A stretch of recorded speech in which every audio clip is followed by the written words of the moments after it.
Hello friends, आप सभी कैसे हैं। आप सभी का मेरे टॉक शो लेगेसी लाफ्स में स्वागत है और मैं हूं आपकी होस्ट दीप्ति। भारतीय साहित्य में पंचतंत्र की कहानियों का इतिहास बहुत ही पुराना है। ये कहानियाँ सदियों से नैतिकता और बुद्धिमत्ता की शिक्षा देती आ रही हैं।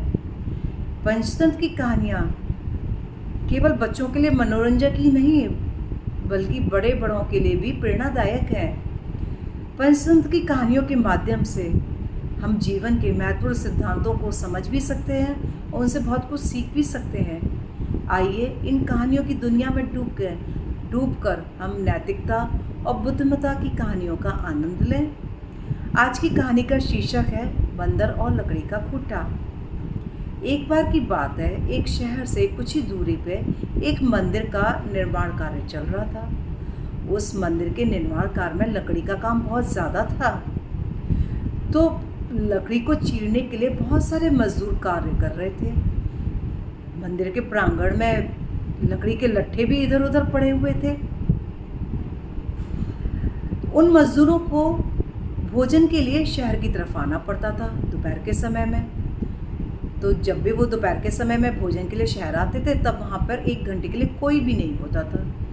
तो ऐसे ही एक बार क्या हुआ, जब सारे मजदूर शहर की तरफ भोजन करने आ गए तो वो पीछे से एक आधा चिरा हुआ लकड़ी का लट्ठा और उसके बीच में एक लकड़ी का कीला फंसा कर छोड़ा है। उसी वक्त वहाँ पर दोपहर के समय में एक बंदरों का दल भी आया करता था जो हमेशा मंदिर के प्रांगण में आता था। बट मज़दूर जब काम करते रहते थे तो वो थोड़ा सा दूर दूर रहते थे, लेकिन उस दिन मज़दूर काम नहीं कर रहे थे दोपहर में। तो बंदरों का जब दल आया तो उसी दल में ना एक बहुत शैतान बंदर हुआ करता था, बहुत ही नटखट। जो बंदरों का सरदार था उसने सारे बंदरों को हिदायत दी थी कि वो यहाँ पर कोई भी चीज़ों को छेड़खानी ना करें, ना छुआ छुई करें। तो सारे बंदर तो पेड़ के ऊपर चले गए, लेकिन वो जो नटखट और शैतान बंदर था वो सबकी निगाह से बचकर पीछे ही रह गया और अड़ंगेबाजी करने लगा। उस शैतान नटखट बंदर की नज़र उस लकड़ी के लट्ठे पे पड़ी जिसमें लकड़ी का कीला फंसा हुआ था। बस फिर क्या था, उसने पहले उसके ऊपर वो चढ़ा, थोड़ा इधर उधर घूमा, खौं खौं करते हुए उससे अड़ंगेबाजी करने लगा और उसे हिलाने की कोशिश भी उसने करी। फिर उसने पास में पड़ी हुई जो लकड़ी की आरी थी उसको भी देखा, अपने हाथ में लिया और उस आरी को उसने लकड़ी के खूंटे पे चलाया। जब उसने उस पे चलाया तो उसमें से किरकिर की आवाज़ हुई। क्या आप जानते हैं जब बंदर की भाषा में किरकिर की आवाज़ का अर्थ क्या होता है? निखट्टू। उसे बड़ा गुस्सा आया, उसने उस आरी को वहीं की वहीं फेंक दिया और अपने दिमाग की जोर आजमाइश करता रहा।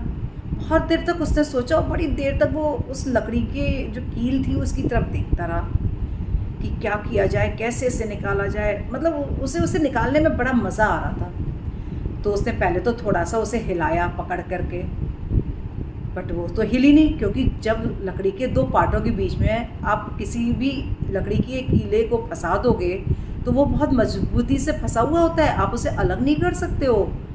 लेकिन फिर भी उस शैतान बंदर ने बड़ी जोर आजमाइश करी और वो लकड़ी की कील थोड़ी सी खिसक गई।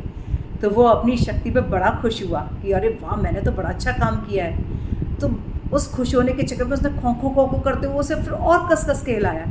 जैसे उसने बहुत कस के हिलाया तो वो लकड़ी का कीला पता नहीं कैसे निकल गया और अचानक से जो बंदर की पूंछ थी वो 2 लकड़ी के पार्टों के बीच में फंस गई। अब क्या था, वो बंदर बड़ा परेशान हुआ। चुपचाप से वो वहीं बैठ गया, क्योंकि पूंछ फंस गई थी, वो इधर उधर हिल भी नहीं सकता था।